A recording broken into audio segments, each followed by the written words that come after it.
নির্বাচনকে ঘিরে বা নির্বাচনের আগে পরে যে সমস্ত জুলুম, সহিংসতা, দখলদারিত্ব, মাস্তানি, অন্যায় আচরণ যা কিছু এই সমাজে হয়, যেগুলো দেখতে দেখতে আমরা অভ্যস্ত হয়ে গেছি। আর যাই হোক, আমি কোনো দলের প্রতি আনুগত্য আমার থাকতে পারে, এমনকি কোনো ইসলামিক দলের প্রতি আনুগত্য থাকতে পারে, কিন্তু আমি এমন কিছু করব না যেটা আমার আল্লাহ এবং তার রাসূল নিষেধ করেছেন। যদি সেটা দিনের খাতিরেও করি আমি, তারপরে সেটা আমার গুনাহের কারণ হবে। নির্বাচনকে ঘিরে সারা দেশের প্রত্যেকটা মানুষ এক ধরনের কৌতূহল, এক ধরনের আশঙ্কা, এক ধরনের ভয়, এসব কিছুর মিশেলে আমাদের মনে মস্তিষ্কে এখন শুধুই আমাদের দেশের জাতীয় নির্বাচন। এই নির্বাচনকে ঘিরে আমাদের যত কৌতূহল, আমাদের যত আশা আশঙ্কার জায়গা আছে, এই সব বিষয়গুলোকে সামনে রেখে একজন মুসলিম হিসেবে আমাদের এবং আমাদের নেতাদের, উভয় শ্রেণী মানুষের জন্য বেশ কিছু করণীয় আছে আমাদের নেবার মতো, গ্রহণ করবার মতো বেশ কিছু পদক্ষেপ। আমরা এর আগেও আপনাদেরকে স্মরণ করিয়েছিলাম।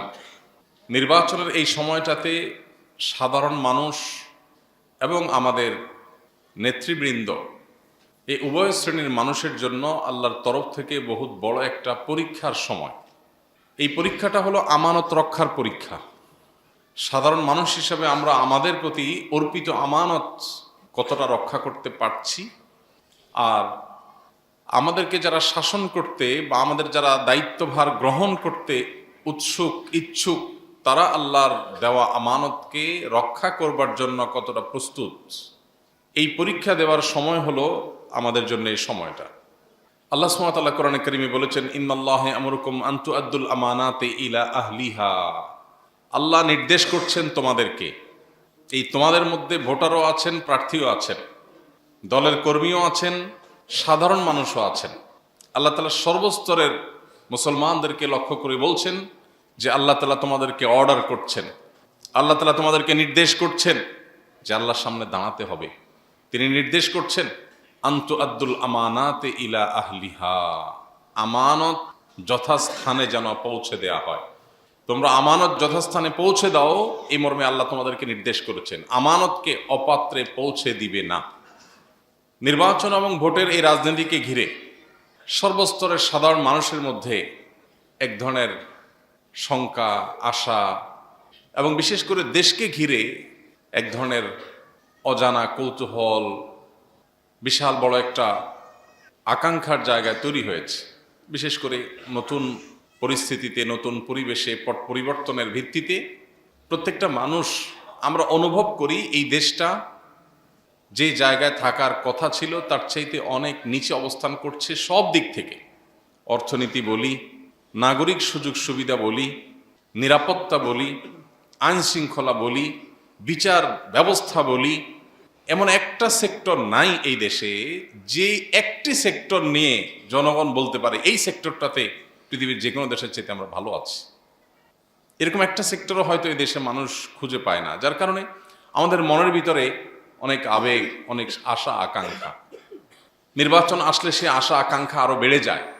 প্রিয় ভাইরা আমার, একজন মুসলমান হিসেবে আমাদের সমস্ত অবস্থা, দুরবস্থা, ভালো মন্দ সব কিছুর নিয়ন্ত্রক আল্লাহ রাব্বুল আলামিনকে আমরা মনে প্রাণে বিশ্বাস করি। যদি তাই হয়ে থাকে, তাহলে আজকে যে আমাদের দুরবস্থা আমরা দেখতে পাচ্ছি স্বাধীনতার 50 বছর পরও, এমন কোনো বিভাগ এদেশে আমরা খুঁজে পাই না যে একটা বিভাগ নিয়ে আমরা বলতে পারি যে পৃথিবীর অন্য দেশগুলোর সাথে টেক্কা দিয়ে অগ্রসর হওয়া দূরের কথা, অন্তত তাল মিলিয়ে সমান্তরাল জায়গা আমরা যেতে পেরেছি, সেটাও আমরা বলতে পারি না। বিচার নাই, জোর যার মুল্লুকতার, অপশাসন, দুর্নীতি, অনিয়ম, খাদ্যে ভেজাল, কি নাই? এই যে দুরবস্থা, এই দুরবস্থার জন্য আমরা দায়ী করি আমাদের রাজনীতিবিদরা হয়তো দায়ী করে আমাদের ভোটারদের। সন্দেহাতীতভাবে আমাদেরই ঘুরে ফিরে দায়, কারণ আল্লাহ তাআলা বলেছেন যহরাল ফাসাদু ফিল বাররি ওয়াল বাহরি বিমা কাসাবাত আইদিন নাস। স্থলে এবং জলে যত রকমের ব্যত্যয় তোমরা দেখো, যা হওয়ার কথা ছিল হচ্ছে তার উল্টোটা, যা দেখার কথা ছিল দেখছো তার ভিন্নটা। এই যে ব্যত্যয়, এই যে ফাসাদ, এই যে অনিয়ম, এই যে বিশৃঙ্খলা, এই যে অপ্রত্যাশিত চিত্র এবং পরিবেশ তোমরা দেখতে পাও, এটা কেন দেখতে পাও? মানুষের হাতের কামাইয়ের ফসল হিসাবে দেখতে পাও। সমাজে আমরা যা দেখতে পাই এগুলো আমাদের কর্মকাণ্ডের ফসল। আল্লাহ সুবহানাহু ওয়া তাআলা সেজন্য বলেছেন, ইন্নাল্লাহা লা ইউগাইয়িরু মা বিকাউমিন, কোন জাতি কোন সম্প্রদায়ের অবস্থার পরিবর্তন আল্লাহ করবেন না। আমরা যে অপশাসন, আমরা যে বিচারহীনতা, আমরা যে জোরজার মুল্লুকতার, আমরা যে দুর্নীতি, আমরা যে অন্যায় অনিয়মের মহাসমুদ্রে হাবুডুবু খাচ্ছি, এই অবস্থার ব্যাপারে আল্লাহ বলছেন, আল্লাহর এই আয়াতকে অবস্থার ক্ষেত্রে আমরা ফিট করতে পারি যে আল্লাহ তাআলা কোনো জাতির অবস্থা পরিবর্তন করবেন না, অতএব আমাদের অবস্থারও পরিবর্তন হবে না হাত্তা ইউগাইয়িরু মা বিআনফুসিহিম, যাবত না আমরা নিজেদের অবস্থা নিজেরা পরিবর্তন না করি। আমরা যদি সিদ্ধান্ত নেই আমি যা উল্টাপাল্টা করি এগুলো সব ঠিক থাকবে, অফিসে, আদালতে, কর্মস্থলে, আমার ব্যবসা প্রতিষ্ঠানে, যেখানে থাকি না কেন মানুষকে ফাঁকি দেওয়ার চেষ্টা করব, 2 নম্বরই করার চেষ্টা করব, ধানাই পানাই করার চেষ্টা করব, মসজিদে মুসলমান বাহিরে মুনাফিক সাজার চেষ্টা করব, আমি যদি আমার সব অবস্থাগুলোকে খারাপ রাখি আর আশা করি দেশ ঠিক হয়ে যাবে, এটা হবে বোকার স্বর্গে বসবাস। অতএব ভোটের এই রাজনীতিকে সামনে রেখে আমি সর্বস্তরের সাধারণ মানুষের কাছে বিনীতভাবে উদাত্ত আহ্বান রাখতে চাই। নাম্বার 1, আমাদের অবস্থা পরিবর্তনের জন্য, আমাদের জাতিগত, জাতীয়, সার্বিক, সামগ্রিক অবস্থার পরিবর্তনের জন্য অপশাসন, দুর্নীতি, বিচারহীনতা, অন্যায়, অনিয়ম, যত রকমের অনাচার এই সমাজকে গ্রাস করে আছে, এটা থেকে মুক্তি পাবার জন্য আমাদের উচিত গণতওবা করা। আমাদের উচিত আত্মজিজ্ঞাসার মুখোমুখি হওয়া। আমি যদি এমপি বা মন্ত্রী হওয়ার সুযোগ পাই, আমি কি আমার আত্মীয় স্বজন, বন্ধু বান্ধব এদের চেহারার দিকে না দেখে নিয়ম এবং শৃঙ্খলার দিকে তাকিয়ে চলতে পারবো কি না? সে আত্মবিশ্বাস আমার নিজের বেলায় আছে কিনা? আমার ভাই ভাগিনা, আমার বোন ভাগিনা, ভাই ভাতিজা, আমার বন্ধু বান্ধব, পাড়া প্রতিবেশী, এদের দ্বারা প্রভাবিত হয়ে আমি নিয়ম শৃঙ্খলার তোয়াক্কা না করে শুধুমাত্র স্বজন প্রীতি, দল প্রীতি, চেহারা প্রীতি, এই সমস্ত প্রীতির মধ্যে আমি হাবুডুবু খাবো, নাকি আমি আমার আদর্শকে সমুন্নত রাখতে পারবো অন্ধের মতো করে, নিয়ম নীতির কাছে সব কিছুকে আমি জলাঞ্জলি দিয়ে, কোরবানি করে, ত্যাগ করে সামনে অগ্রসর হতে পারবো কিনা? আমার নিজের এতটা আত্মবিশ্বাস আমার নিজের বেলায় আছে কিনা? যদি না থাকে তাহলে এটাই হলো তওবার সবচেয়ে মোক্ষম সময়। রোগ ধরা পড়েছে, এখন ট্রিটমেন্ট দরকার। অতএব আমাদের সামগ্রিক অবস্থার পরিবর্তনের জন্য আমাদের নিজেদের অবস্থার পরিবর্তনের সিদ্ধান্ত নিতে হবে। আমরা ব্যক্তি জীবনে আমার যতটুকু গণ্ডি আছে ততটুকু গণ্ডির মধ্যে আমি সততার চর্চা করব, ন্যায়নিষ্ঠার চর্চা করব, ইনসাফের চর্চা করব, অনিয়মকে কবর দেব, বিশৃঙ্খলাকে কবর দেব। আমার সন্তানের বিরুদ্ধেও যদি আমার অবস্থান নিতে হয় আমি নিতে কার্পণ্য করব না। আমার আত্মীয় স্বজনের বিরুদ্ধেও যদি আমার অবস্থান নিতে হয়, আমার আদর্শের কারণে, আমার বিবেকের কাছে জিজ্ঞাসার জবাবের ভিত্তিতে, আল্লাহর কাছে দাঁড়াতে হবে সেই জবাবদিহিতার বোধের ভিত্তিতে, আমার আপনজনের বিরুদ্ধেও আমার অবস্থান নিতে কার্পণ্য থাকবে না। এই সিদ্ধান্তটা আমাদের প্রত্যেকটা মানুষকে নিজের মধ্যে গ্রহণ করতে হবে। এটা হলো আমাদের প্রথম করণীয়। আল্লাহ তাআলা ওয়াদা করেছেন কোরআনে, আমরা যদি সিদ্ধান্ত নেই যে আমাদের অবস্থাকে আমরা পরিবর্তন করব, আমরা নিজেরা অনিয়ম, বিশৃঙ্খলা এগুলো করব না, তাহলে সেক্ষেত্রে ইনশাআল্লাহ আল্লাহ তাআলা আমাদের জাতি এবং সামগ্রিক অবস্থার পরিবর্তন করে দিবেন। সেই ব্যবস্থা আল্লাহ তাআলার পক্ষ থেকে হবে, আল্লাহর ওয়াদা আছে। অতএব গণতওবা প্রয়োজন। আমরা বেশিরভাগ মানুষ এসব অনিয়মের বিরুদ্ধে সমালোচনা করি, কিন্তু আমি নিজের সুযোগের অভাবে সৎ, সুযোগের অভাবে সৎ। আমি ওই চেহারে নাই, সেজন্য আমি এগুলো করি না। বাট থাকলে আমি বুঝতাম যে আমার কাছে আসা গমগুলো আমি কিভাবে বন্টন করি। থাকলে আমি দেখা যেত যে সরকারি বরাদ্দ আমি কিভাবে বন্টন করি। আমি কি আল্লাহর ভয়কে মাথায় রাখি নাকি চেহারা সামনে আমার আসে? অতএব সমাজের সার্বিক পরিস্থিতি, এটা আমাদের আমল, এটা আমাদের চিন্তা, এটা আমাদের কর্মকাণ্ড, এর প্রতিফলন, এর ফসল। সেজন্য গোড়ায় হাত দিতে হবে, আত্মশুদ্ধির অভিযান চালাতে হবে। আল্লাহ তাআলা আমাদের সবাইকে সে তৌফিক দান করুন। নাম্বার 2, আমরা ভোট এবং এই যে মতামত দেওয়ার সুযোগ পেয়েছি, এই সুযোগটা আল্লাহর পক্ষ থেকে অনেক বড় পরীক্ষার ব্যাপার। এই পরীক্ষায় উত্তীর্ণ হওয়ার ক্ষেত্রেও আমি যে দেশে অনিয়ম, বিশৃঙ্খলা, অপশাসন এগুলোর অপসারণ চাই, এগুলোর পরিবর্তন চাই, আমি কি আসলে সিদ্ধান্ত দেওয়ার ক্ষেত্রে আমানতদারিত্বটা মেনটেন করতে পারছি কিনা, রক্ষা করতে পারছি কিনা। এক্ষেত্রে আমার কোনো বায়াসনেস, এক্ষেত্রে আমার কোনো দলপ্রীতি, ব্যক্তিপ্রীতি, গোষ্ঠীপ্রীতি অথবা আমার নিজস্ব সংকীর্ণ চিন্তার ঊর্ধ্বে আমি উঠতে পারছি কিনা, এই পরীক্ষা আমাদের উত্তীর্ণ হতে হবে। এই পরীক্ষা যদি আমরা উত্তীর্ণ হতে না পারি তাহলে অবস্থার পরিবর্তন হবে না। আমরা বেশিরভাগ মানুষ এখনো নামাজে কালামে মুসলমান হলেও এই লেনদেন, এই জাগতিক বিষয়গুলোতে একজন মুসলমানের যে রোল, একজন মুসলমানের যে দায়িত্বশীলতা, সেই জায়গায় আমরা যথাযথ দায়িত্বটা পালন করতে পারিনি। এটা আমাদের ব্যর্থতা। এর ফসলস্বরূপ আজকে যে দুরবস্থা আমরা এর মধ্য দিয়ে পার করছি আমাদের এই সময়, জাতীয় জীবন, সেটা আমরা ভোগ করছি আমাদের এই কর্মের ফল হিসেবে। এই জন্য দ্বিতীয়ত আমাদের করণীয় হলো ভোট কেন্দ্রিক যত আমানতের প্রশ্ন আছে এগুলো আমরা আমাদের সাধারণ মানুষ হিসেবে আমাদের আমানতকে আমরা সর্বোচ্চ রক্ষা করার চেষ্টা করব। তাহলে একদিকে নিজেরা সৎ, সার্বিকভাবে নীতিবান মানুষ হওয়ার জন্য নিয়ত করা, আগের ভুলভাল কাজের জন্য তওবা করে ফিরে আসা যে আমি আর সে ভুল পথে চলবো না। আমরা যারা অনিয়মের কথা বলি, আমরাই যখন আবার অনিয়ম করার জন্য তদবির করি, তাহলে দেশে পরিবর্তন কিভাবে হবে? আপনার কোনো কাছের মানুষ, বড় পুলিশ অফিসার, একজনের বিরুদ্ধে আপনার অভিযোগ আছে, ঝগড়াঝাটি হয়েছে, তারে সাইজ করার জন্য তার কাছে আপনি দ্বারস্থ হয়েছেন, তো আপনি নিজেই তো অন্যায় করছেন, আপনি নিজেই তো দুর্নীতি করছেন, নিয়মের ব্যত্যয় করছেন, তো আপনি কিভাবে আশা করেন দেশে পরিবর্তন? তাহলে একদিকে আমাদের চরিত্র সংশোধন, ব্যক্তিগত জীবনে অনিয়ম, বিশৃঙ্খলা এগুলোকে আমরা না করার জন্য সিদ্ধান্ত নিতে হবে। আপনি দেখুন, যেখানে রাস্তা পার হওয়া নিষেধ, পায়ে হেঁটে রাস্তা পার হওয়া নিষেধ, কারণ হাইওয়ে অনেক গাড়ি চলাচল করে, রাস্তা পার হতে গেলে গাড়িগুলোর গতি থামিয়ে যেতে হয়, জ্যামের সৃষ্টি হয়, দুর্ঘটনার সম্ভাবনা থাকে, সেজন্য ফুট ওভার ব্রিজ করে দেওয়া আছে যে ওইটা পার হন। এখন ওই জায়গায় দাঁড়িয়ে আপনার কি মনে হচ্ছে কিনা যে আমি এই যে গাড়িগুলোর গতি, আমিও তো একসময় গাড়ির যাত্রী হই বা হব, তাহলে আমি এই গতি থামিয়ে দিচ্ছি, যে আমি যে একটু শর্টকাটে পার হওয়ার জন্য ফুটওভার ব্রিজে না গিয়ে নিচ দিয়ে দৌড় দিচ্ছি, আমি এই কাজটা কি সঠিক করছি কিনা? কাজটা কি সঠিক? কিন্তু এই বেঠিক কাজটা করেন না কয়জন? এরকম চোখে আঙ্গুল দিয়ে দেখাবার মতো শত শত এক্সাম্পল বের করা যাবে যে একজন নাগরিক হিসাবে, সাধারণ মানুষ হিসাবে হয়তো আমি মন্ত্রী না, এমপি না, দেশের অনেক অবস্থা পরিবর্তন করতে পারবো না, কিন্তু এই যে অন্যায়টা হচ্ছে আমি না করলে তো একটা মানুষেরটা কমে অন্তত। ওই জায়গায় গেলে আমার নীতির কথা আমার মাথায় থাকে না, বাট আমি ওই যে নেতার নীতির বিরুদ্ধে কথা বলি, তা আমি যেরকম আমার নেতা তো সেরকমই হবে। নেতা, আমি যখন রাস্তা পার হয়ে যাব নিয়ম ভঙ্গ করে, স্বাভাবিকভাবে নেতা তো রাস্তা কেটে খাল বানাবে, এটাই তো স্বাভাবিক। আমার ক্ষমতা এতটুকু, এটা দিয়ে আমি যদি এই অনিয়ম করি, তাহলে আমার নেতা যিনি হবেন তিনি, তার ক্ষমতা তো আরো বেশি, অতএব অনিয়ম তো সে আরো বেশি গুণ করবে। আপনি নেতা হলে ওইটাই করতেন।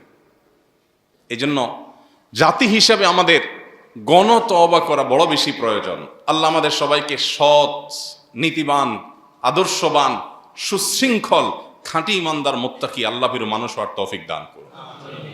সেই সাথে দ্বিতীয়ত যে করণীয় কথা বললাম, ভোটের এই সময়টাতে আমাদের যে সমস্ত সীমিত গণ্ডির যে চিন্তাধারা আছে, ন্যায়নিষ্ঠার খাতিরে, আল্লাহর পক্ষ থেকে দেওয়া আমানত রক্ষার খাতিরে আমাদের সেই আমানত সর্বোচ্চ সঠিক জায়গায় প্রয়োগ, সবচেয়ে সঠিকভাবে প্রয়োগ এবং সকল প্রকার অনাচার থেকে মুক্ত থাকা, এটা আমাদের জন্য আরেকটা অ্যাসিড টেস্ট, এটা আরেকটা করণীয়। এটা যদি আমরা করতে পারি তাহলে ওই যে অবস্থার পরিবর্তন হতে পারে ইনশাআল্লাহ। নাম্বার 3, আমাদের মধ্যে বায়াসনেস, দলীয় আনুগত্য, এটা দরকারের চাইতে একটু বেশি। এটা সব দলের ক্ষেত্রে প্রযোজ্য। দেশে আমাদের অস্থিমজ্জা, আমাদের মনমস্তিষ্কে, আমাদের চিন্তাধারায় এই জিনিসটা কেন জানি খুব স্টাবলিশড হয়ে গেছে, পাকাপোক্ত হয়ে গেছে। আমরা যার ভক্ত হই একটু বেশিই হই, আর যার বিরুদ্ধে লাগি তারও গোষ্ঠী উদ্ধার করি। এই বায়াসনেসটা অত্যন্ত ভয়ঙ্কর বিষয়। এটার ফলে মানুষ কি করে? আল্লাহর ভয় ভুলে গিয়ে, আল্লাহর কাছে জবাবদিহিতার বোধ এটাকে ভুলে গিয়ে দলীয় আনুগত্যের প্রয়োজনে বা সেটার ভিত্তিতে দেখা যায় অনেক অনাচার, অনেক জুলুম, অনেক বিশৃঙ্খলার সাথে আমরা জড়িয়ে যাই। কুতর্ক, এমনকি এই যে নির্বাচনকে ঘিরে যে গুজব, অপতথ্য, একজনের বিরুদ্ধে আরেকজনের, এক দলের বিরুদ্ধে আরেক দলের, এগুলোকে আমরা কোনো অন্যায় মনে করি না। এমনকি যারা নামাজ কালাম পড়েন, ইসলাম প্র্যাকটিস করার চেষ্টা করেন, সেই মানুষগুলোর মধ্যে অনেকে এগুলোকে দোষের কিছু মনে করেন না। এই জন্য ভাই, আমার তৃতীয় আহ্বান হবে যে আমরা যেন আমার কোনো দলের প্রতি কোনো আনুগত্যের কারণে আমি যেন কোনো জুলুম, কোনো সহিংসতা, কোনো অন্যায়ের শামিল না হই। আমার দ্বারা যেন অন্তত সেটা না হয়, আমি যেই হই না কেন। কারণ জবাব আমারটা কিন্তু আমারই দিতে হবে, আমার দল দিবে না, নেতা সাবে দিবে না। আখেরাত তো অনেক পরের কথা, দুনিয়াতেই দিবে না। আমাদের সামনে নজির আছে না, যাদের জন্য খুন খারাপি, মানুষ হত্যা, জেল জুলুম গুম করেছেন, তারাই দায় নিচ্ছে না, নিচ্ছে? বলো না আমরা জানি না, যে নিচ্ছে সে বুঝবে।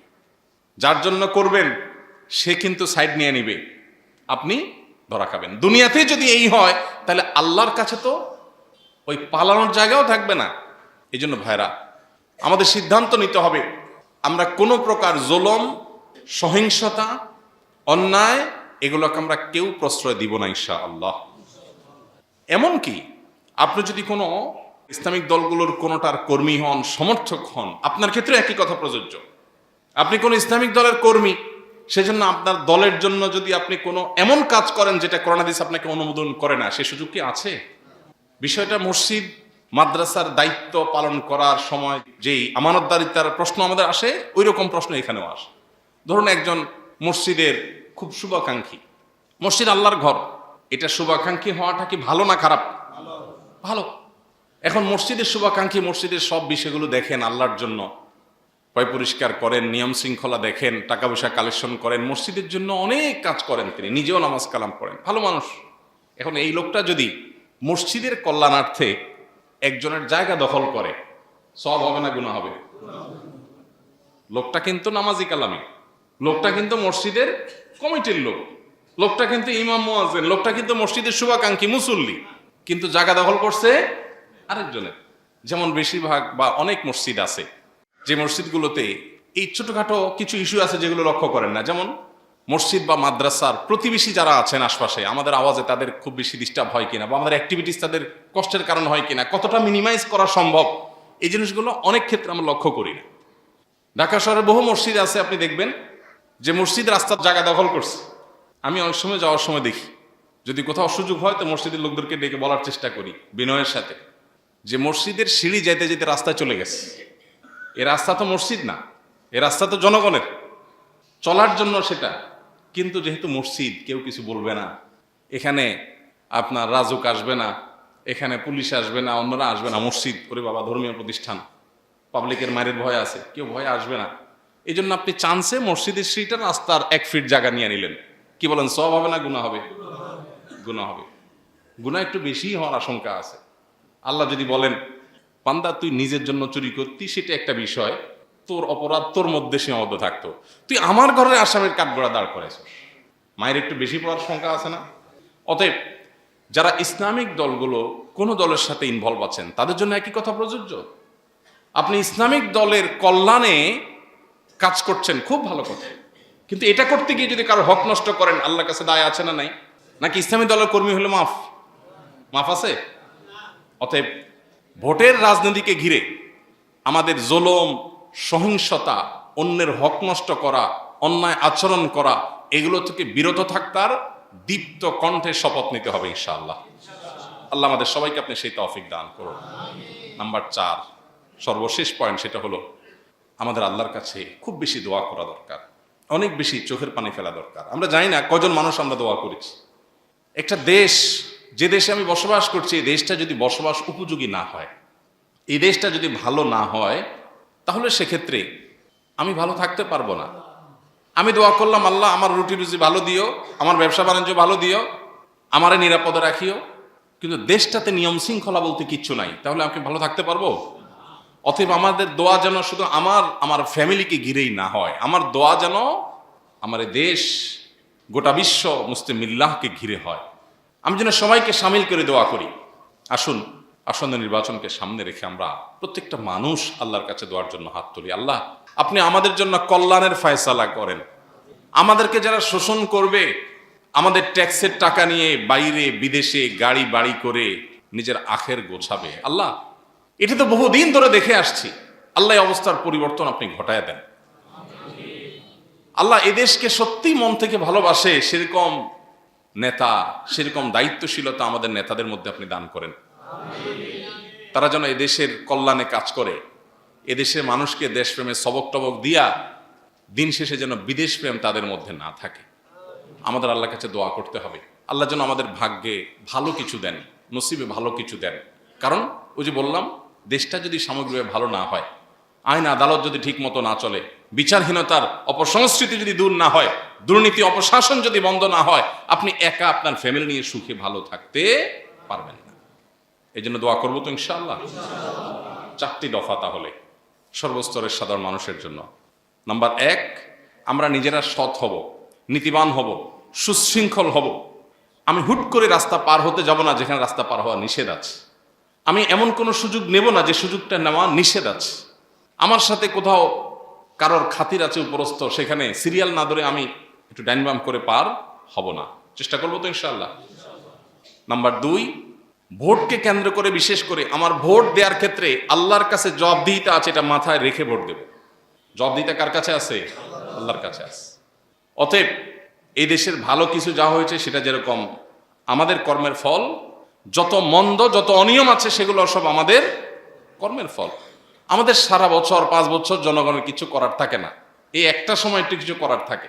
অতএব আমার ভোট দিতে গিয়ে, আমার নির্বাচন কেন্দ্রিক পদক্ষেপ নিতে গিয়ে, সিদ্ধান্ত দিতে গিয়ে, মতামত দিতে গিয়ে আমি যেন আল্লাহর ভয় মাথায় রেখে চলি। আল্লাহ আমাদের সবাইকে সেই তৌফিক দান করুন। আমানতদারিতা যেন আমরা রক্ষা করি, এমন কিছু যেন না করি যেটার কারণে আল্লাহর কাছে আমাকে দাঁড়াতে হবে। আমি আমার ভোটের কারণে জান্নাতে যাওয়ার পথ, জাহান্নামে যাওয়ার পথ কোনটা সুগম করছি? আমি কি টাকার বিনিময়ে ভোট বিক্রি করছি? আমি কি বায়াসনেসের ভিত্তিতে করছি, নাকি আমার বিবেকের কাছে আল্লাহর কাছে জবাবদিহিতার জায়গা থেকে আমার সঠিক সিদ্ধান্ত, আল্লাহ আমাকে যেটা বোঝার তৌফিক দিয়েছেন সেটা আমি নিতে পারছি? এটা গুরুত্বপূর্ণ। অতএব এই সঠিক সিদ্ধান্ত নেওয়া, আমানতদারিতার চেতনা মাথায় রেখে সিদ্ধান্ত নেওয়া, এটা হলো দ্বিতীয়। নাম্বার 3, আমরা নির্বাচনকে ঘিরে বা নির্বাচনের আগে পরে যে সমস্ত জুলুম, সহিংসতা, দখলদারিত্ব, মাস্তানি, অন্যায় আচরণ যা কিছু এই সমাজে হয়, যেগুলো দেখতে দেখতে আমরা অভ্যস্ত হয়ে গেছি, আর যাই হোক, আমি কোনো দলের প্রতি আনুগত্য আমার থাকতে পারে, এমনকি কোনো ইসলামিক দলের প্রতি আনুগত্য থাকতে পারে, কিন্তু আমি এমন কিছু করব না যেটা আমার আল্লাহ এবং তার রাসূল নিষেধ করেছেন। যদি সেটা দিনের খাতিরেও করি আমি, তারপরে সেটা আমার গুনাহের কারণ হবে। কারণ দিনের খাতিরে আমাকে অন্যায় করার অনুমতি আল্লাহ দেন নাই। অতএব কোন প্রকার সহিংসতা, অনাচার, এই যে নির্বাচনকে ঘিরে গুজব, অপতথ্য, মিথ্যা, আমার প্রতিপক্ষ লোকটা খুব খারাপ মানুষ, আমার দেশে লোকটা খুব খারাপ মানুষ, তাই বলে কি তার বিরুদ্ধে মিথ্যা বলা জায়েজ আছে? তার চরিত্রে কালিমা লেপন করা জায়েজ আছে? কিন্তু এগুলো অনেক সময় আমাদের কাছে না জায়েজ মনে হয় না। শয়তান আমাদের কাছে যেহেতু প্রতিপক্ষ, আমার কাছে মজাই লাগে যে বেচারা ফাঁসে গেছে, যাকে আমি সুবিধা পাবো। এই জায়গাগুলো অনেক কঠিন জায়গা।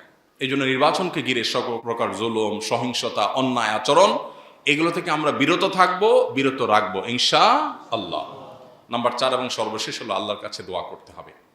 আল্লাহ, আপনি আমাদের অবস্থার পরিবর্তন করেন, আমাদেরকেও সংশোধন করেন, আমাদের নেতাদেরকেও সংশোধন করেন, আমাদের দেশের সার্বিক অবস্থা সংশোধন করেন। এই জন্য দরকার গণদোয়া। আল্লাহ তাআলার কাছে, আল্লাহ রাব্বুল আলামিনের কাছে কায়মনোবাক্যে দোয়া করি, আরশে আজিমের মালিক আপনি আমাদের অবস্থার পরিবর্তন করে দিন। আমাদের যারা নেতৃবৃন্দ, যারা আমাদের শাসন করবার স্বপ্ন দেখছেন, তাদের প্রতি উদাত্ত আহ্বান, একজন মুসলমান হিসাবে ভোটার হন কিংবা প্রার্থী, আপনার জীবনের স্বপ্ন থাকতে হবে আল্লাহর বিধিবিধান দ্বারা আপনি শাসিত হবেন, আল্লাহর বিধিবিধান দ্বারা আপনি পরিচালিত হবেন, আল্লাহর বিধিবিধানকে শুধু মসজিদে নয় সর্বোচ্চ সর্বত্র প্রতিষ্ঠিত করবেন। এই স্বপ্ন আপনার অন্তরে, আপনার চিন্তায় থাকতে হবে। যদি এটা না থাকে তাহলে কিয়ামতের দিন অনেক বড় প্রশ্নের মুখোমুখি হওয়ার সুযোগ আছে। আল্লাহ যদি জিজ্ঞাসা করেন, বান্দা নামাজ পড়ার সময় ফরজ, নফল, সুন্নত, ওয়াজিব এগুলা খুঁজছিলা, বাট মসজিদের বাইরে যে তোমার জীবন আছে, সে সামগ্রিক জীবনে তুমি আমার আদেশ নিষেধ, এটা কি মাথায় একবার তোমার এসেছিল? একবারও তুমি জিজ্ঞাসা করেছিলে? তাহলে কি আমার দিনটা কি তোমার অপরিপূর্ণ মনে হয়েছে? আতুমিনুনা বিবাদিল কিতাবি ওয়া তাকফুরুনা বিবাদ, কোরআনের কিছু অংশকে মেনে আর কিছু অংশকে তুমি অন্য ইজম আর মতবাদের অনুসরণ করবার সিদ্ধান্ত গ্রহণ করেছিল, কুফরি করেছিলে? অতএব যারা নেতৃবৃন্দ আছেন, সীমাবদ্ধতার বিষয়গুলো আমরা জানি বিশ্ব বাস্তবতা, আমাদের দেশের সার্বিক পরিবেশ পরিস্থিতি, মানুষের মন মানসিকতা সব মিলিয়ে আমরা অনেক ভালো চাই, পারি না। কিন্তু স্বপ্ন থাকতে হবে, ইচ্ছা থাকতে হবে যে আল্লাহ, আমি একজন মুসলমান হিসাবে তোমার কালাম, তোমার নবীর রেখে যাওয়া আদর্শ, পৃথিবীর সমস্ত আদর্শের উপরে এটা অবস্থান, সকল মতবাদের উপরে এটা অবস্থান। সকল মতবাদ সাময়িক, কোন সমাজে চল হয়, কোন সমাজে অচল, কোন যুগে সচল থাকে, কোন যুগে অচল হয়ে যায়। এটা কিয়ামত পর্যন্ত সচল স্টাবলিশ করতে পারছি না, প্রয়োগ করতে পারছি না। আমাদের দুর্বলতা, আমাদের ত্রুটি, আমাদের সীমাবদ্ধতা, আমাদের ইমানের দুর্বলতা। তোমার সিস্টেমের কোনো ত্রুটি নাই মালিক। আল্লাহর সাথে অন্তত এই কথাটা ক্লিয়ার রাখা দরকার। বিভিন্ন মানুষের তৈরি বাদ মতবাদ, এগুলো আমাদের মনে মস্তিষ্কে মগজে এমন ভাবে গেঁথে গেছে, এগুলোকে আমরা নির্বিকল্প মনে করে বসে আছি, অথচ এগুলো কোথাও শান্তি দিতে পারছে না। চতুর্দিকে তাকালে আমরা দেখতে পাচ্ছি এপস্টাইনের যে ফাইলগুলো, এই ফাইলগুলো কি বলছে? এই বার্তাই দিচ্ছে। ঝকঝকে তকতকে যে সভ্যতা দেখতে পাচ্ছেন, এটার ভেতরের রূপটা অত্যন্ত ভয়ঙ্কর। কারণ আল্লাহর কাছে আনুগত্য পরিপূর্ণভাবে না করলে এখানে শান্তির কোনো পথ নাই। এই জন্য আমাদের নেতৃবৃন্দকে আল্লাহ তাআলা আল্লাহর পরিপূর্ণ গোলামি করার তৌফিক দান করুন। সেই সাথে তাদের প্রতি উদাত্ত আহ্বান, সুযোগ আল্লাহ তাআলা দিয়ে থাকেন, যারাই সুযোগ পাবেন এই সুযোগকে তারা সদ্ব্যবহার করলে আল্লাহর কাছে যেমন বিনিময় লাভ করবেন, মানুষের কাছেও স্বীকৃতি পাবেন। এদেশের মানুষ দীর্ঘদিন যাবৎ বঞ্চিত বঞ্চিত বঞ্চিত। বিচারটা সঠিকভাবে পাবে, অন্যায় বিচার হবে না, সে যেই হোক না কেন। এই জিনিসটা কি এদেশে এস্টাবলিশড হয়েছে? হয় নাই। আর যা হোক, ভেজাল খাবার কোথাও এদেশে নাই, কঠোর হস্তে দমন হয়ে গেছে। খাবার যা আছে সব ফ্রেশ আছে? নাই। অন্যায় বিশৃঙ্খলা, পৃথিবীর অনেক দেশ আছে, তাদের অনেক খারাপ দিক থাকতে পারে, অমুসলিম প্রধান দেশ হতে পারে, কিন্তু তাদের সুশৃঙ্খলা আছে, অনেক বাহ্যিক ভালো জিনিস অন্তত আছে। আমাদের সেটাও নেই। তো আমাদের নেতৃবৃন্দ যারা আছেন, এদেশে মানুষ না পেতে না পেতে এত বঞ্চিত যে সামান্য যদি পায় তারা শুকরিয়া বলবে অনেকভাবে। অতএব যদি তারা মানুষের জন্য সত্যি কাজ করবার নিয়ত করেন, এই নেতাদের মধ্যে যাদের নিয়ে আমাদের এত অভিযোগ, তাদের মধ্যেও টুকটাক ভালো মানুষ অল্প স্বল্প হলেও আছে না? এই মানুষগুলোকে মানুষ অন্তরের গভীরে জায়গা দেয় না? কি দিয়েছে তারা? তারা নিজেরা হয়তো তেমন কিছু দিতেও পারে নাই, শুধু নিজের সৎ থেকেছে। সাধারণ মানুষ, সর্বস্তরের মানুষ, ভিন্ন দলের মানুষ হলেও বলে যে মানুষটা ভালো, বলে না? তো আমাদের নেতৃবৃন্দ যারা একটু সুযোগ পেয়ে কানাডার বেগম পাড়ায় বাড়ি করার চিন্তা করছেন, একটু সুযোগ পেয়ে দুর্নীতি করে উল্টাপাল্টা করে বিদেশে পাড়ি জমাবার আখের গোছানোর চিন্তা করছেন, তারা জনগণের মনের মণিকোঠার রাজা হওয়ার সুযোগ হাতছাড়া করবেন না। এই সুযোগটা সবসময় আসে না, আসবে না। যারা একবার সুযোগ হাতছাড়া করেছে তারা এখন আফসোস করতেছে সুযোগ হাতছাড়া করেছে। যারা সুযোগ পাবেন তারা যেন আফসোস করতে না হয়, আল্লাহকে যেন তারা ভয় করেন। আল্লাহ তাদের সবাইকে সেই তৌফিক দান করুন। সর্বশেষ তাদের প্রতি আমার উদাত্ত আহ্বান, এই দেশের কৃষ্টি, কালচার, শিক্ষা, সভ্যতা, সংস্কৃতিকে ভিনদেশীরা নানাভাবে আরোপ করে। কেন আরোপ করে? কারণ আর্থিকভাবে, অর্থনৈতিকভাবে আমরা দুর্বল, গরিব দেশ। আমাদেরকে দেয় লোন, আমরা ব্রিজ করব, রাস্তাঘাট করব, অবকাঠামো উন্নয়ন করব। বিদেশি শক্তিগুলো আমাদেরকে লোন দেয়, আর লোনের সাথে 10টা শর্ত দেয়, যেই শর্তের সাথে লোনের কোনো সম্পর্ক নেই। লোন রিলেটেড শর্ত থাকলেও একটা বিষয় হয়। লোন দেয় রাস্তাঘাট কালভার্টের জন্য, শর্ত দেয় যে তুমি এখানে নারী স্বাধীনতার নামে এই কাম করবা। এর সাথে রাস্তাঘাটে কি সম্পর্ক? লোন দেয় কলকারখানার জন্য, অন্যান্য অবকাঠামোর জন্য, শিক্ষার জন্য, আর শর্ত দেয় তুমি এদেশে সমকামিতাকে বৈধতা দিতে হবে। নির্বাচনকে ঘিরে একটা শব্দ আপনারা সবাই দেখতে পাচ্ছেন, সেটা হলো ইনক্লুসিভ। ইসলামিক দলগুলো এই শব্দ ব্যবহার করছে, অন্য দলগুলো তো করছে, ইসলামিক দলগুলো পর্যন্ত এই শব্দ ব্যবহার করছে। ইনক্লুসিভ মানে অন্তর্ভুক্তিমূলক। এই অন্তর্ভুক্তিমূলক বা ইনক্লুসিভ শব্দের ভেতরে অত্যন্ত ভয়ঙ্কর একটা এজেন্ডা লুকায়িত আছে, যেটা অনেকেই লক্ষ্য করছেন না। সেটা হলো ট্রান্সজেন্ডার ইজমকে বৈধতা দেওয়া। একটু আপনি গভীরে তাকালে, একটু ঘাটাঘাটি করলে আপনার কাছে স্পষ্ট হয়ে যাবে। শুনতে খুব ভালো শোনা যায়, অন্তর্ভুক্তিমূলক। অন্তর্ভুক্তি আমরা কেনা চাই, সবাইকে নিয়ে সবাই চলতে চাই, শব্দটা ভালো, কিন্তু এটার মতলব বহু খারাপ। এটা নিয়ে আপনি একটু ঘাটাঘাটি করেন, আপনি দেখবেন পৃথিবীর যে সমস্ত দেশে মতবাদ, যে সমস্ত দেশে এই যে বিকৃত মানসিকতা এগুলো প্রবেশ করেছে, আইনের আকার পেয়েছে, রূপ পেয়েছে, এগুলোতে এই শব্দ আগে ঢুকেছে, তারপরে এটা হয়েছে। আপনি অ্যানালাইসিস করা লাগবে না, শুধুমাত্র অনলাইনে ঢুকলে একটু ঘাটলেই দেখতে পাবেন যে এই শব্দের ভেতরে কি কি লুকিয়ে আছে। আমরা সাধারণ মানুষ এত কিছু বুঝি না। আমরা বলি ভালোই তো, আমাদের নেতারা বলতেছে অন্তর্ভুক্তিমূলক দেশ করবে, ভালো তো, কিন্তু এই অন্তর্ভুক্তির মনে কি ঢুকাবে সেটা তো তারা বলেন নাই। এবার সময় আসলে তারা বলবে আমরা না বলছিলাম ইনক্লুসিভ, এই যে ইনক্লুসিভ এখন ঢুকাইতেছে। আপনার অ্যাপস্টাইন ফাইল নিয়ে আজকে গোটা পৃথিবীতে যে আলোচনা চলছে, এই ফাইলের মূল যে আপনার বিষয়টা, সেটার দিকে যদি লক্ষ্য করেন আপনি দেখতে পাবেন বিকৃতি। অ্যাপস্টাইনের টার্গেট ছিল মানুষের মধ্যে পরিবর্তন করা, সৃষ্টিগত পরিবর্তন করার প্ল্যান তার ছিল। সৃষ্টিগত পরিবর্তন বলতে মানুষের বেড়ে ওঠা, জিনগত পরিবর্তন, এটার প্ল্যানও তার ছিল। আল্লাহ তাআলা কোরআনে কারিমে বলেছেন ফালা ইউগাইয়িরুন্না খালকাল্লাহ। শয়তানের শপথগুলোর মধ্যে একটা হলো শয়তান আল্লাহর সৃষ্টিতে পরিবর্তন চায়, নারীকে পুরুষ, পুরুষকে নারী করা। এটা বিকৃতি, এটা আল্লাহর সৃষ্টিতে পরিবর্তন করা। এই পরিবর্তন এটা শয়তান তুষ্টির অংশ। পশ্চিমারা আমাদেরকে নামাজ কালাম এগুলোকে সেকেলে বুঝাইছে, এগুলো করলে তোমরা খ্যাত হয়ে যাবা, তোমাকে আধুনিক হতে হবে, স্মার্ট হইতে হবে। এখন আমার ছেলে ফেলে যাতে উঠার জন্য সে ওদের অনুসরণ করে, ও মনে করে নামাজ কালাম পড়লে খ্যাত হয়ে যাবে। এগুলো হলো রিচুয়াল। আল্লাহর সাথে কানেক্টেড হওয়ার উপায় নামাজের মাধ্যমে, দোয়ার মাধ্যমে, তেলাওয়াতের মাধ্যমে, রোজার মাধ্যমে আমরা আল্লাহর সাথে কানেক্টেড হই। আল্লাহর দেওয়া অদৃশ্য আধ্যাত্মিক পাওয়ার আমরা পাই, কিন্তু আমাদের সে পাওয়ার শেষ করে ফেলছে ওরা। আমাদেরকে বিনোদনের নামে যা দিয়েছে এগুলো সবগুলো আমাদের আধ্যাত্মিক শক্তিকে ধ্বংস করার মাধ্যম। ওরা ঠিকই এই কাজগুলো করছে শয়তানকে তুষ্ট করার জন্য, বিপরীত এন্ড থেকে তারা রিচুয়াল করছে। এই যে যেটাকে আমরা দেখছি শিশু এবং নারী নির্যাতন, অ্যাপস্টাইনের এই বিশাল নেটওয়ার্কের মধ্যে যেটা চলেছে দীর্ঘদিন ধরে, এটা দেখে আমরা দেখছি এটাকে শিশু নির্যাতন, নারী নির্যাতন, আমরা দেখেছি এটাকে আপনার বিকৃতি, কিন্তু এটার সুস্পষ্ট দিক হলো শয়তান তুষ্টির উপাসনা, রিচুয়াল। আমরা যেরকম আল্লাহকে খুশি করার জন্য ইবাদত করি, ওটা ওই জন্য করে।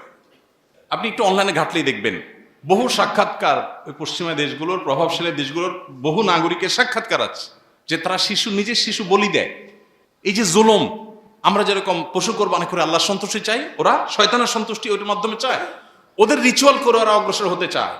তো নির্বাচনকে ঘিরে বলতে চাইছিলাম সেটা হলো রাজনৈতিক দলগুলোর ঘাড়ের উপর ভর করে, নেতাদের উপরে ভর করে বিদেশি শক্তিগুলো আমাদের অর্থনৈতিক দুর্বলতাকে পুঁজি করে তারা আমাদের সমাজে নানা অপসংস্কৃতি, অপকালচার, শয়তানের অনেক রিচুয়াল, এগুলো আমাদেরকে সংস্কৃতির নামে, শিক্ষার নামে ঢুকাই দিচ্ছে।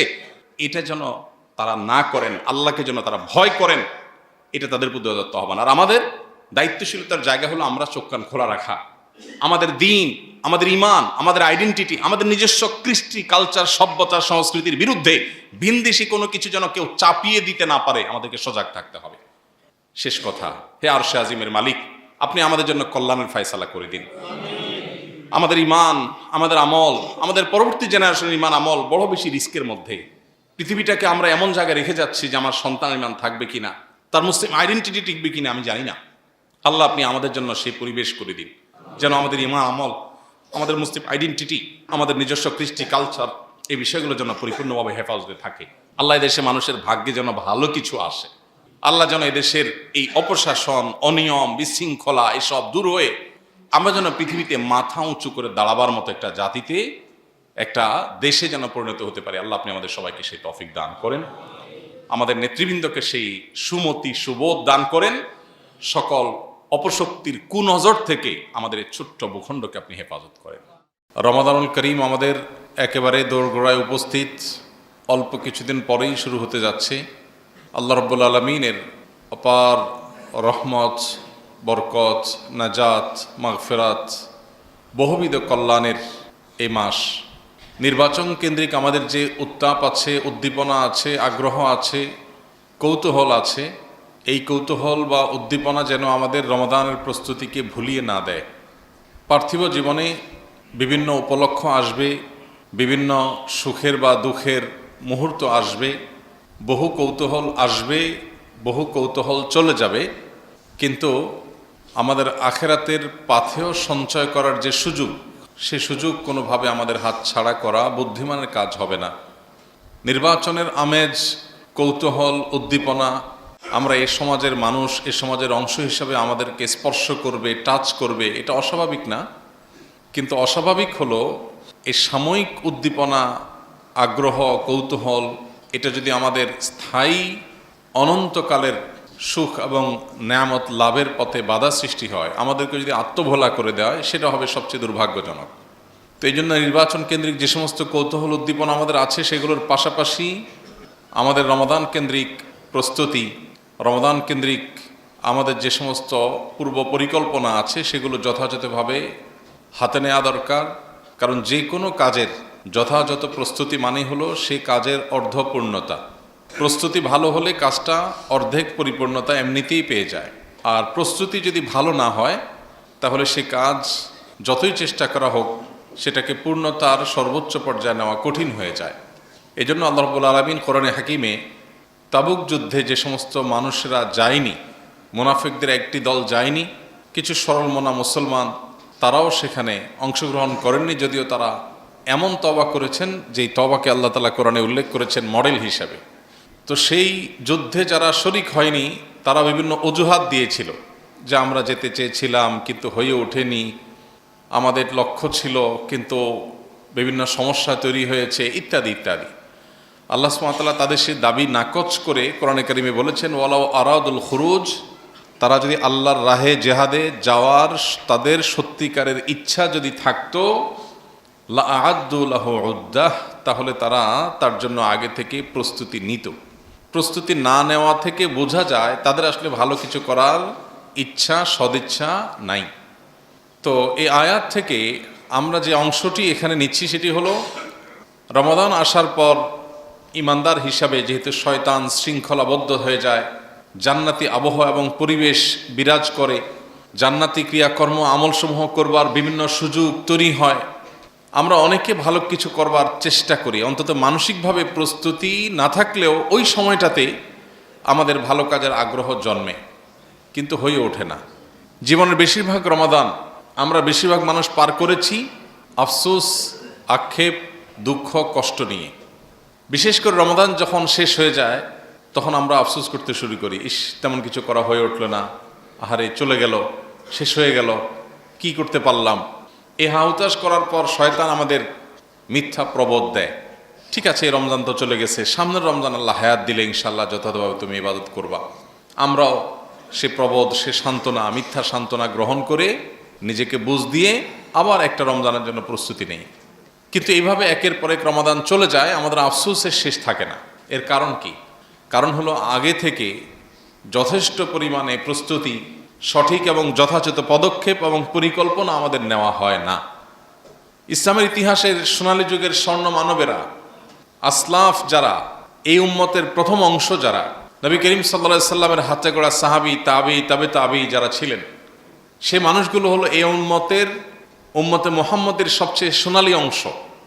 তারা ছিলেন স্বর্ণ মানব, তারা ছিলেন আমাদের মডেল। সেই মানুষগুলোর একটা কমন কালচার ছিল রমাদানকে ঘিরে। সেই কালচারটা হলো তারা রমজান আসার 6 মাস আগে থেকে রমজানের জন্য প্রস্তুতি, প্রিপারেশন, মানসিকভাবে এটার জন্য যাবতীয় উদ্যোগ এগুলো গ্রহণ করতেন এবং অপেক্ষায় থাকতেন 6 মাস ধরে রমজান আসছে, 6 মাস আগে থেকে। আর রমজান চলে যাওয়ার পর 6 মাস ধরে তারা রমজানের যে সমস্ত আমল ইবাদত করার সুযোগ হয়েছে, তৌফিক হয়েছে, সেগুলো কবুলের জন্য আল্লাহর কাছে দোয়া নিবেদন করতেন। এভাবে তারা পুরো বছর রমজানকে ঘিরে তারা কাটাতেন। কখনো রমজানের ইবাদত বন্দেগী কবুল হওয়ার দোয়া নিয়ে, আবার কখনো রমজানের প্রাপ্তির প্রত্যাশা নিয়ে, পরিকল্পনা নিয়ে তারা রমজানকে ঘিরেই পুরো বছরকে অতিক্রম করতেন, কাটাতেন। দুর্ভাগ্য আমাদের, রমজান দোরগোড়ায় চলে আসলো, আমরা অনেকে নির্বাচনী ব্যস্ততা, নানান কৌতূহল নিয়ে এমনভাবে ব্যস্ত আছি যে রমজান আসছে যে তার কোনো আলামত, ছিটে ফোটা, মানসিকভাবে আমাদের সার্বিকভাবে আমাদের জীবনে তার কোনো প্রতিফলন দেখা যায় না। মোহতারাম হাজরিন, সে হাদিস তো আমাদের সবারই জানার থাকার কথা।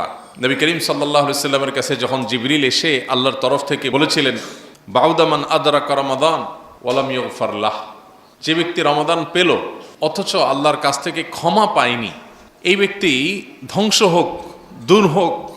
এখানে রমাদান লাভের পরও যদি কেউ মাগফিরাত না পায়, রমাদান পেয়েও যদি কেউ সেটাকে সদ্ব্যবহার করতে না পারে, রমাদান পেয়েও যদি কেউ তার গুনাহ খাতা, অন্যায়, অপরাধ যেগুলো আমলনামা ভরে গেছে সেগুলোকে ক্লিন করতে না পারে, ডিলেট করতে না পারে, তার চাইতে হতভাগার কেউ নাই। এই হাদিস থেকে সেটি বোঝা যায়।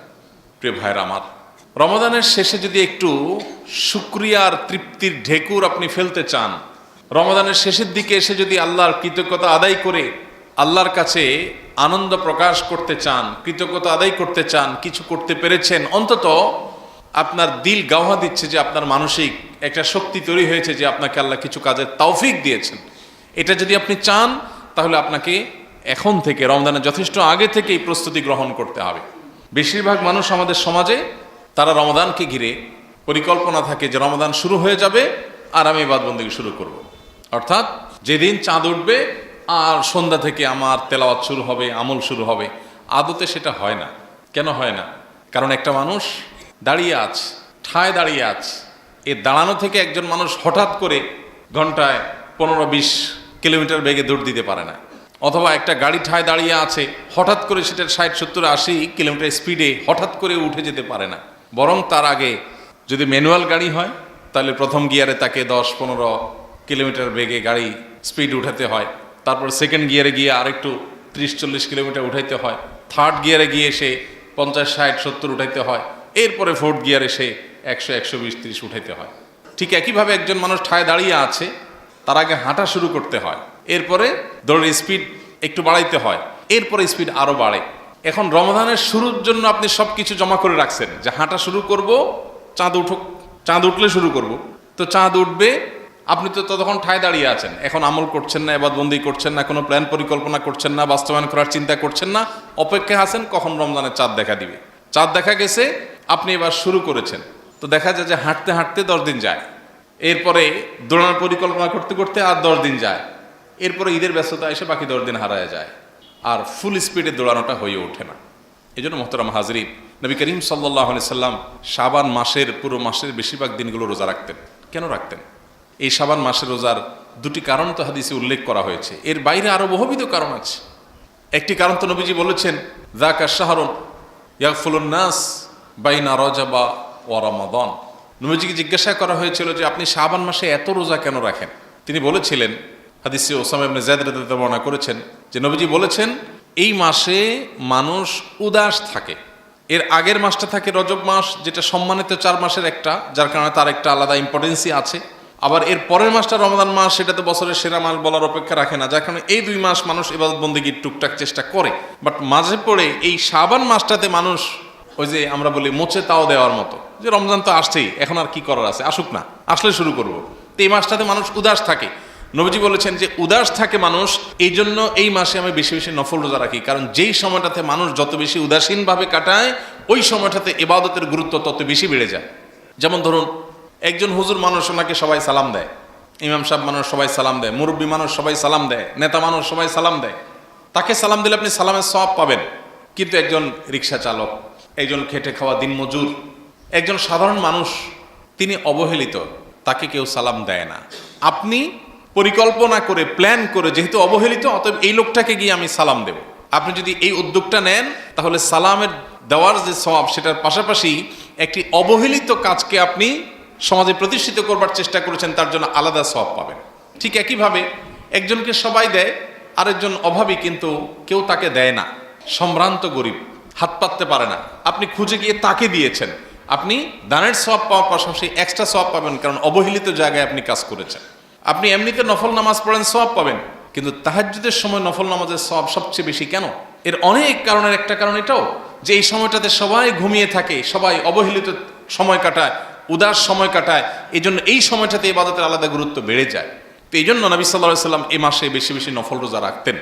আরেকটা কারণ তিনি বলেছেন, যাকা শাহরুন তুরফাউ ফীহিল আমালু ইলা রাব্বিল আলামিন ফাউহিব্বু আন ইউরফা আমালি ওয়া আনা সাইম।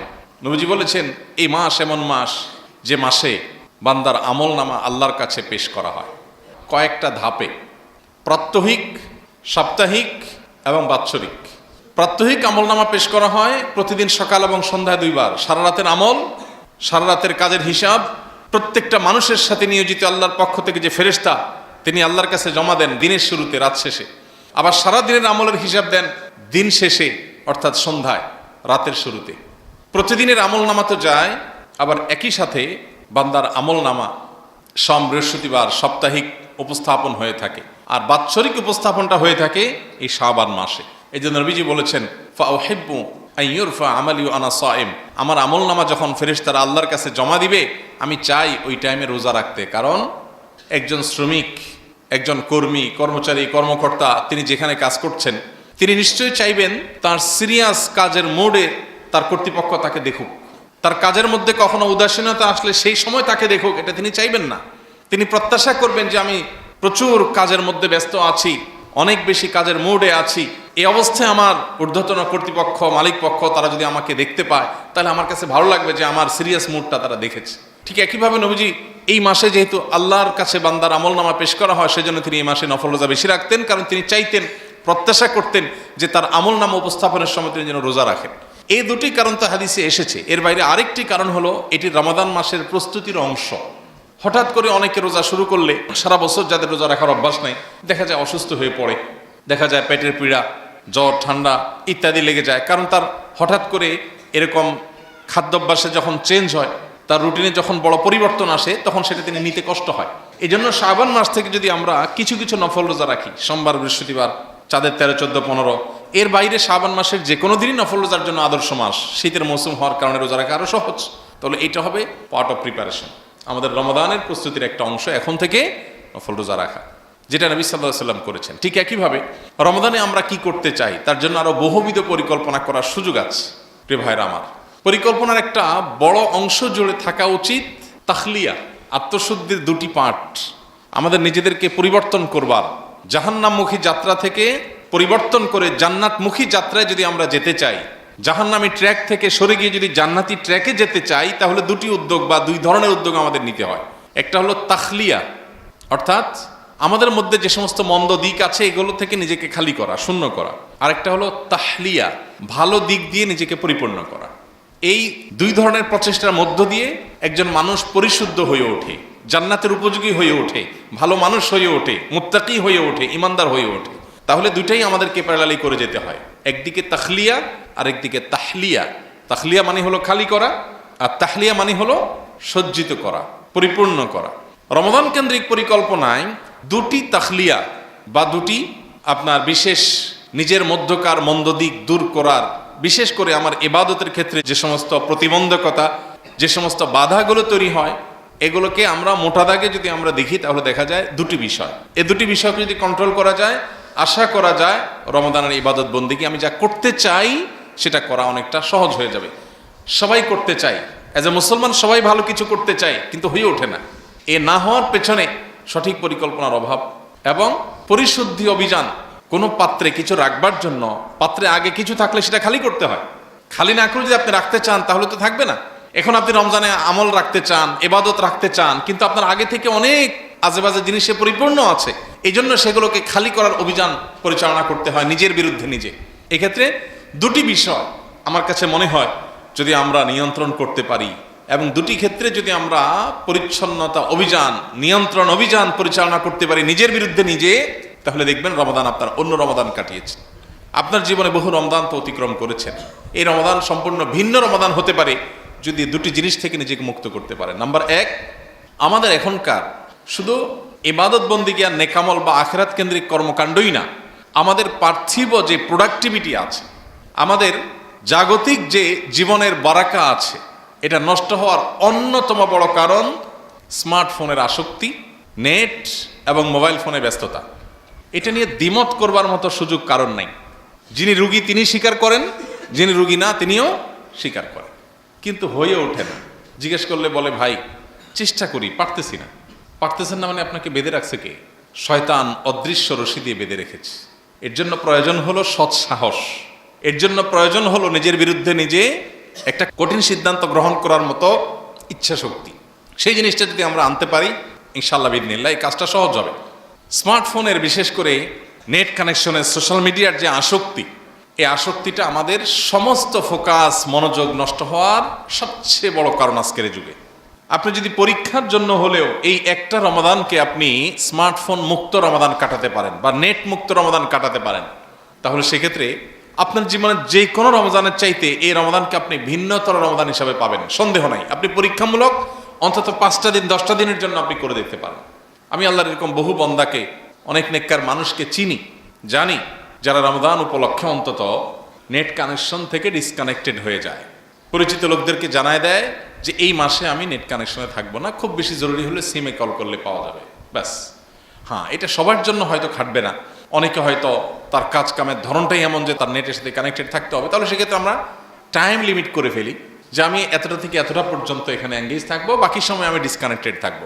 এটা সিদ্ধান্তের ব্যাপার, এটা ইচ্ছা শক্তি দরকার, এর জন্য হিম্মত দরকার, সৎসাহস দরকার। এই একটা কাজ যদি করা যায়, শুধু একা নিজে না, পুরো বাসার এনভায়রনমেন্ট পরিবেশটা যদি এমন করা যায় যে এখানে নেটের আসক্তির কোনো জায়গা থাকবে না, তাহলে আপনি দেখবেন আপনার রমাদানের সবচেয়ে অর্থবহ, সবচেয়ে যথাযোগ্য প্রস্তুতিটা আপনি গ্রহণ করলেন। এখন থেকে তার জন্য প্ল্যান শুরু করতে হবে যে আমি কিভাবে কাটাবো, কি কি অসুবিধা হতে পারে, সেগুলোর জন্য বিকল্প পথ কি হতে পারে। ইবাদতের ক্ষেত্রে আমরা বেশিরভাগ মানুষ শুধু ইবাদতের প্ল্যান করি। ঠিক আছে, আমি কোরআন তেলাওয়াত করব, তার জন্য টাইম ফিক্স করি, ইবাদত বন্দি করব, তার জন্য টাইম ফিক্স করি, আমি দান দক্ষিণা করব, তার জন্য প্ল্যান পরিকল্পনা করি, সবই ঠিক আছে। কিন্তু আমার ইবাদত বন্দি এবং এই সমস্ত ভালো কাজের ফোকাস এবং মনোযোগ নষ্ট হওয়ার সবচেয়ে বড় যে কারণ, সেটাই দূর করি না। এই জন্য কোনো পানির কূপে যদি কোনো ইঁদুর পড়ে মারা যায়, কোনো প্রাণী পড়ে মারা যায়, তাহলে ফিকার কিতাবগুলোতে মাসআলা আছে এত বালতি পানি ফেলে দিলে পাক হয়ে যাবে। কিন্তু আগে তো মরা ইঁদুরটা ফেলতে হবে, তারপরে না পানি তুললে সেটা পাক হবে। মরা ইঁদুরটা ভেতরে রেখে যদি আপনি পানি ফেলতেই থাকেন সারাদিন, তারপরে তো কখনো পাক হবে না। ঠিক একইভাবে আপনি ইবাদতের যত প্ল্যান পরিকল্পনা রমাদানকে ঘিরে করেন না কেন, আপনার ইবাদতের মনোযোগ নষ্টকারী বিষয়টাকে তো গলা চিপে ধরতে হবে, ওইটাকে তো আগে সরাতে হবে। তারপরে আপনি অল্প আমল করলে দেখবেন সে আমল আপনি অনুভব করছেন ভেতর থেকে, সে আমল আপনাকে স্পর্শ করবে, সে আমল আপনাকে পরিতৃপ্তি দিবে, সে আমল আপনার মধ্যে আনন্দ দিবে, সে আমল আপনার মধ্যে প্রেরণা দিবে, সে আমল রমাদান পরবর্তী জীবনে আপনাকে উদ্বুদ্ধ করবে, আপনাকে তাকওয়ার উপরে টিকিয়ে রাখবে। রমাদান আসছেই তাকওয়ার জন্য, সে তাকওয়ার সবচেয়ে বড় বাধা হলো এই অবাধ আপনার সোশ্যাল মিডিয়ার যে আসক্তি, সেখানে যে বিচরণ, সেই জিনিসটা। বাসা বাড়িতে সবাই মিলে বসে যদি রমাদানের আগে ডিসিশন নেই যে এই রমাদানটাকে আমরা অন্তত এই সমস্ত আসক্তিগুলো থেকে দূরে রাখবো, এই প্ল্যানটা যদি আমরা করতে পারি, ইনশাল্লাহ অনেকখানি সার্থক হয়ে যাবে। আল্লাহ আমাদেরকে তৌফিক দান করুন। এটার জন্য শুধু সদিচ্ছা দরকার, আসলে সবার দ্বারা সম্ভব। যার কাজই নেটে তার দ্বারা সম্ভব। কাজের সময় আমি থাকবো, পার্সোনাল সময় রাতের বেলা মাগরিব থেকে একেবারে ফজর পর্যন্ত আমার এখানে কোনো অংশগ্রহণ থাকবে না, কোনো ইনভলভেশন থাকবে না, আমি এখানে কোনোভাবে সময় দেব না। এবং প্রয়োজনে সিস্টেমটাকেই বন্ধ করে দেওয়া, যে আমি কোনো ডেটা মোবাইলে নেব না। আমার বাসার নেট কানেকশন 1 মাসের জন্য অফ থাকবে, রাউটার বন্ধ থাকবে, প্রয়োজন নির্দিষ্ট সময় লাগলে নির্দিষ্ট সময় অন করে কাজ সেরে, আর বাকি ফুল সময় বন্ধ থাকবে। এগুলোর জন্য দরকার হলো সে সদিচ্ছা এবং আল্লাহ তাআলার কাছে দোয়া করা। আল্লাহ বলেছেন ইন্নামা ইয়াতাকাব্বালুল্লাহু মিনাল মুত্তাকিন, সবার তৌফিক হয় না, যারা মুত্তাকি তাদেরটাই আল্লাহ তাআলা কবুল করেন। এই জন্য আল্লাহর কাছে চোখের পানি ফেলে দোয়া করো, আল্লাহ এক একটা রমাদান আসে চলে যায়, জীবন থেকে এক একটা রমাদানের সম্ভাবনা শেষ হয়ে যায়, এই রমাদানটা যেন আমি ভিন্ন ব্যতিক্রম রমাদান কাটাতে পারি, এই রমাদান যেন আমাকে মুত্তাকি বানিয়ে দেয়, এই রমাদান যেন আমার জীবনটাকে পরিবর্তন করে। আল্লাহ আমাদের সবাইকে সেই তৌফিক দান করুন। দ্বিতীয় যে বিষয়টির কথা বলছিলাম সেটি হলো আমাদের খাদ্যাভ্যাস। এটা আমাদের রমাদানের ইবাদতের পথে সবচেয়ে বড় বাধাগুলোর একটা। বিশেষ করে আমাদের দেশে যে ভাজা পোড়া থেকে নিয়ে যত অস্বাস্থ্যকর খাবারের কালচার রমাদানকে ঘিরে আমাদের দেশে আছে, এইটা যদি বন্ধ করা না যায়, তাহলে ইবাদত করে আপনি আসলে শান্তি পাবেন না। ইবাদতের সাথে আমাদের শারীরিক সুস্থতার অনেক সম্পর্ক আছে। নবী করিম সাল্লাল্লাহু আলাইহি ওয়াসাল্লাম বলেছেন আল মুমিনুল কবিয়্যু আহাব্বু ইলাল্লাহি মিনাল মুমিনিদ দাঈফ, দুর্বল ইমানদারের চাইতে আল্লাহর কাছে সবল ইমানদার বেশি প্রিয়। সবল ইমানদার আল্লাহর কাছে বেশি প্রিয়। খেয়ে গ্যাস হচ্ছে, অ্যাসিডিটি হচ্ছে, আপনার বাথরুমে দৌড়াচ্ছেন, আপনি তারাবিতে দাঁড়িয়েছেন কিন্তু আপনার বাথরুমের বেগ হচ্ছে, একের পর এক আপনার ওযু ভাঙছে, আপনার শরীরটা খারাপ করছে, এই অস্বাস্থ্যকর পরিবেশে তো আপনি ইবাদত করতে পারবেন না। যে রমাদান মাসটাই আসছে আমাদের পানাহার কন্ট্রোল করে সংযম শেখাতে, আমরা মুখে বলি সংযমের মাস, রমাদান হলো শাহরুস সবর, সংযমের মাস, কিন্তু আমাদের আচার আচরণ দেখে সংযমের কিচ্ছু বোঝা যায় না। গত কয়েকদিন থেকে পত্রপত্রিকা দেখছিলাম যে বিভিন্ন সরকারের সংশ্লিষ্ট কর্তৃপক্ষ ভোজ্যপণ্য আমদানি করা, এটার মজুদ ঠিক রাখা, এগুলোর দেখভাল করার দায়িত্ব যাদের, তারা বারবার করে বলতেছে যা দরকার তার চাইতে অনেক বেশি কিন্তু মজুদ আছে। তার মানে খাবারের মাস আসছে, বাঙালি খাবারের পেছনে পাগল হয়ে ছুটবে, ঝাঁপিয়ে পড়বে। এই জন্য সংশ্লিষ্ট মিনিস্ট্রি এবং লোকজন তারা প্রচুর খাবার আমদানি করে রেডি করে রেখে দিয়েছে এবং বারবার বলছে হুলস্থুলের দরকার নাই, সিরিয়াল ধরে লাইন ধরে আস্তে আস্তে আসেন, সব আছে, পর্যাপ্ত আছে। রমাদান মাসে তো আমাদের যে পরিমাণ ভোজ্যপণ্য দরকার হয় তার অর্ধেক লাগার কথা বা কম লাগার কথা অন্তত। কারণ যেখানে সারা বছর দিনের বেলা সকাল থেকে সন্ধ্যা পর্যন্ত 3বার 4বার খাই, সেখানে রমজান মাসে দিনের বেলা খানাই নেই, রাতে তো জেগেই থাকি অল্প কয়েক ঘন্টা, তাহলে তো খাবার তো কমে যাওয়ার কথা, কিন্তু না, তেলের দাম বেড়ে যায়, চিনির দাম বেড়ে যায়, ছোলার দাম বেড়ে যায়, সবজির দাম বেড়ে যায়, মাছ গোশের দাম বেড়ে যায়, কারণ এমন খানা খায়। আর এই খাওয়ার জন্য একটা জাল হাদিস বানায় নিছে, রমজানের খানার কোনো হিসাব নাই। চুরি চুরি সিনা চুরি খাবে কবজি ডুবায়া লাগামহীন, ওইটা খাওয়ার জন্য আবার একটা জাল হাদিস বানায় নিস যে রমজানে খানার কোনো হিসাব নাই। কে বলছে রমজানে খানার হিসাব নেই? রমজানে উল্টা পাল্টা এই যে অতিরিক্ত খাইতেছেন, কবজি ডুবাইয়া নষ্ট করতেছেন, অপচয় করতেছেন, এটার জন্য হিসাব আরো বেশি হবে। অন্য মাসের রমজান মাস তো সমান না। রমজান মাসে এত মর্যাদার মাস, আল্লাহ যদি জিজ্ঞাসা করেন বান্দা রমজানে দিনে বেলা রোজা ফরজ করে দিছি যাতে তোমার খাওয়া বন্ধ হয়ে যায়, তাতে তোমার বাসায় প্রতি মাসে যা দরকার হয় এই মাসে তার চেয়ে কম দরকার হওয়ার কথা, বাট খরচ আরো বেশি হলো কেন? তখন কি জবাব দিয়ে করব? ইফতার মানে নাস্তা। ইফতার ফুতুর শব্দের অর্থই কি? নাস্তা। সারা বছর আপনি নাস্তা কয় আইটেম দিয়ে করেন? সচরাচর আমাদের বাসা বাড়িতে কয় আইটেম হয়? রুটি, ভাজি, একটা ডিম পোস, খিচুড়ি, এই তো এই জাতীয় আইটেম। তো সব মিলিয়ে 2, 3, 4 পদ। ইফতারে কত পদ খান? যে সারা বছর 3 পদ খায়, ইফতারিতে খেয়ে অন্তত 10 পদ খায়। শরবতই 2-3টা লাগে। মহিলারা আসর পথে বানাইতে বানাইতে কাহিল, আর আমরা খাইতে খাইতে কাহিল। আসর থেকে নিয়ে খাইলাম আর মাগরিবের পর থেকে ছাড়লাম। ইবাদতের যে পিক টাইম, ফুল পিক টাইম, শয়তান আমাদের মহিলাদের ব্যস্ত করে দিছে। খানা বানাও আর খায়া এক ইনিংস শেষ করে ইনিংস ঘোষণা দিয়ে মাগরিবের নামাজে আসে। ইফতারের একটা ইনিংস শেষ করে ইনিংস ডিক্লেয়ার করে কোথায় আসে? পুরুষের নামাজে আসে। নামাজ পড়ে যায়া সেকেন্ড ইনিংস স্টার্ট করে। খাইতে খাইতে কাহিল। আর মহিলারা এক সময় রান্না করতে করতে কাহিল, আর পুরুষরা খায়া সব তুষ করে ধুই চলে আসছে। এরপরে ওইগুলো আবার গোছাতে গোছাতে কাহিল। রাতের অর্ধেক পা, এর মধ্যে শোয়ার সময়, রমজান শেষ। ভাইরা আমার, ইফতার আমাদের সংস্কৃতির অংশ। ইফতারের আনন্দ, এর কথা হাদিসেও আছে। ইফতারের মধ্যে 2-4টা আইটেম বেশি থাকা দোষণীয় আমি বলছি না, কিন্তু আমি বলছি সব কিছুর একটা সীমা রেখা আছে। কি আইটেম? ওই যে বাজার থেকে কিনে খায়, বড় বাপের পোলায় খায়। বাপের পোলা সারা বছর কি মরছিল? রমজানে এর খানা ছুটছে সব। এই বড় বাপের পোলা খায় নামে যে ইফতারের যে পুরান ঢাকার আইটেম সারা বছর কোথায় ছিল? এই জন্য একজন ইমানদার তার ইবাদতের পরিকল্পনার জন্য ইবাদতের বাধাগুলো দূর করবে। বাধাগুলোর মধ্যে একটা হলো এই লাগামহীন এবং নিয়ন্ত্রণহীন এবং অস্বাস্থ্যকর যে খাবারের হিড়িক, এটাকে আমাদের কন্ট্রোল করতে হবে। এটা যদি কন্ট্রোল করেন, আপনি দেখবেন আপনার রমজানটা অন্যভাবে কাটাতে পেরেছেন। আপনি ইফতারিতে প্ল্যান করেন যে আমি অস্বাস্থ্যকর খাবার রাখবো না, শুধু ইফতারি না, সারাদিন রাতের মধ্যে। এই একটা পরিকল্পনা দেখবেন আপনার রমাদানের পুরো পরিস্থিতি এবং পরিবেশকে পরিবর্তন করে দিবে। আল্লাহ আমাদের সবাইকে এই রমাদানকে জীবনের ভিন্নতর রমাদান হিসাবে কাটাবার তৌফিক দান করুন। এর পাশাপাশি আমরা রমাদানে কোরআন তেলাওয়াতের জন্য সময় বের করা, অন্য অনর্থক কাজ থেকে বেরিয়ে আসার জন্য প্ল্যান পরিকল্পনা করা, ইবাদতের মধ্যে কাটাবার জন্য আরও যে সমস্ত প্ল্যান পরিকল্পনা করা, সেগুলো আমরা ইনশাআল্লাহ করবো। আল্লাহ তাআলা আমাদের সবাইকে রমাদানকে অর্থবহ করবার জন্য যা যা উদ্যোগ নেওয়া দরকার, যেগুলো উদ্যোগ নিলে আমাদের রমাদান অর্থবহ হবে, আল্লাহ তাআলা সেই উদ্যোগগুলো আমাদের সবাইকে গ্রহণ করার তৌফিক নসিব করুন।